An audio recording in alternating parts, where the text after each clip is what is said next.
Anak-anakku yang terkasih, ayo, kemarilah, selamat datang. Saya akan menceritakan sesuatu. Ketika kalian mencapai usia saya, kalian akan melihat bahwa di balik setiap badai selalu ada sinar matahari.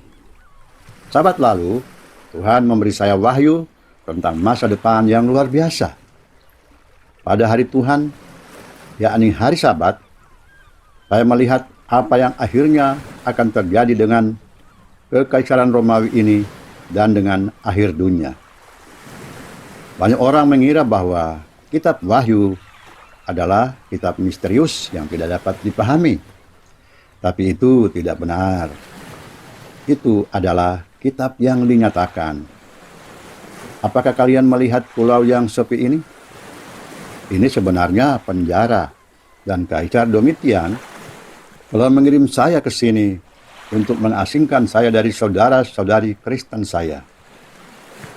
Dia ingin membuat saya menderita sampai mati di sini. Tetapi Yesus telah berjanji bahwa saya tidak akan dibunuh oleh orang Romawi. Sebelumnya, mereka memasukkan saya ke dalam minyak mendidih. Tetapi Tuhan menyelamatkan saya.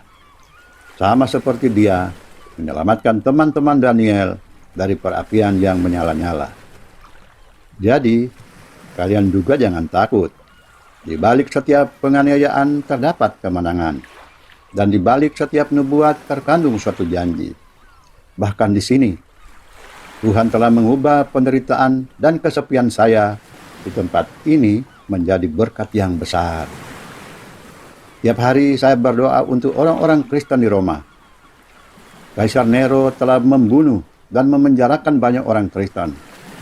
Dia bahkan membunuh Paulus.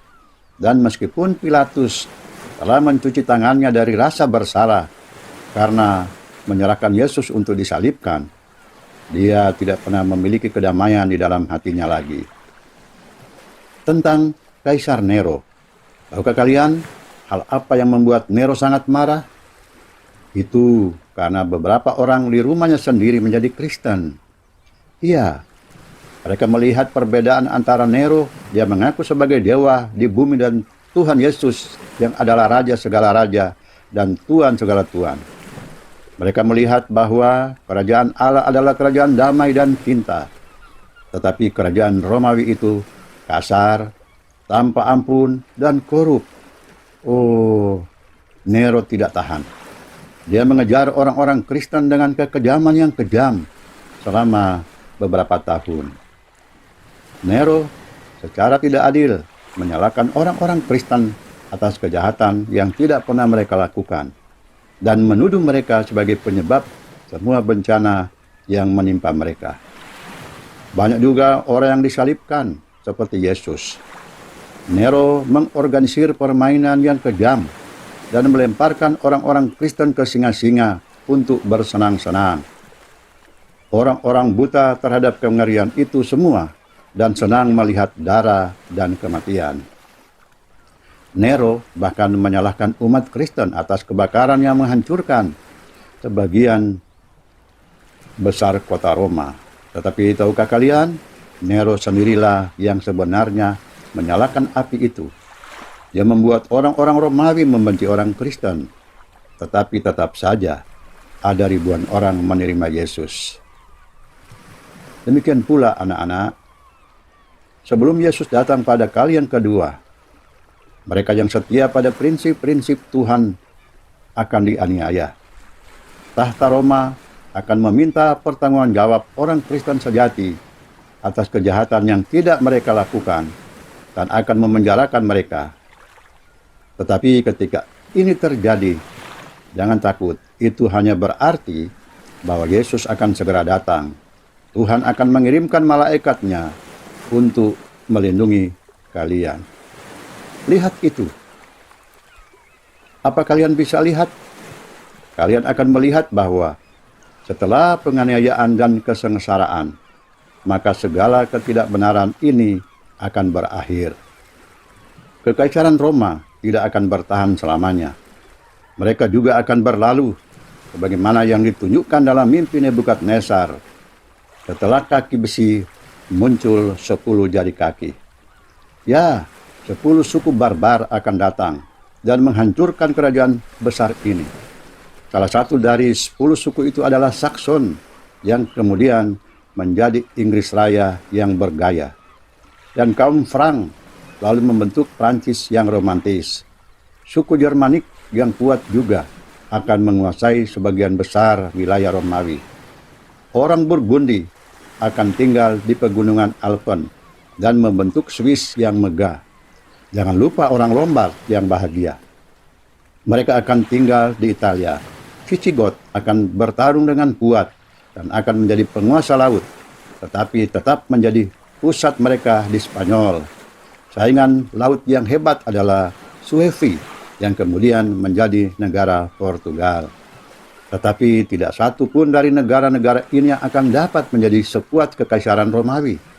Seperti tanah liat yang tidak bisa bercampur dengan besi, negara-negara itu tidak akan pernah bisa bersatu lagi. Banyak pemimpin hebat akan datang dan akan mencoba untuk mengembalikan kekaisaran Romawi. Tapi coba pikir saja, itu tidak akan terjadi. Mereka semua sangat berbeda. Mereka berpikir secara berbeda dan memiliki budaya yang berbeda. Bisa saja mereka bersatu untuk waktu yang singkat, tetapi kemudian persatuan itu akan hancur. Kalian tahu, saya menuliskan semua yang Tuhan Yesus tunjukkan kepada saya. Sebenarnya, saya baru saja menulis beberapa surat kepada jemaat-jemaat. Ya, yang ini surat untuk jemaat asal saya di Efesus. Tuhan sangat senang dengan mereka. Dan yang ini surat untuk Tiatira. Oh, dan ini dia surat untuk Laodikia yang dikasihi. Saya telah berdoa untuk mereka karena mereka suam-suam kuku dan tidak dapat memutuskan. Mereka pikir mereka kaya dan tahu banyak, tetapi mereka tidak menyadari betapa mereka perlu merendahkan diri di hadapan Tuhan. Tapi tunggu sebentar, kalian berasal dari jemaat Laodikia kan? Sungguh menakjubkan. Kalian dapat membawa surat ini kepada mereka secara pribadi. Tolong beritahu mereka bahwa Tuhan menunjukkan kepada saya bahwa jika mereka setia kepada Tuhan, mereka akan duduk bersamanya di atas tahtanya. Oh anak-anakku, kalian tidak bisa membayangkan apa yang saya lihat dalam penglihatan. Saya berharap kalian bisa melihat apa yang saya lihat. Saya melihat seekor naga merah yang melambangkan setan yang sangat marah dengan jemaat Tuhan. Saya juga melihat seekor binatang dengan 7 kepala dan 10 tanduk yang melambangkan Babel besar yang akan dihancurkan oleh firman Tuhan.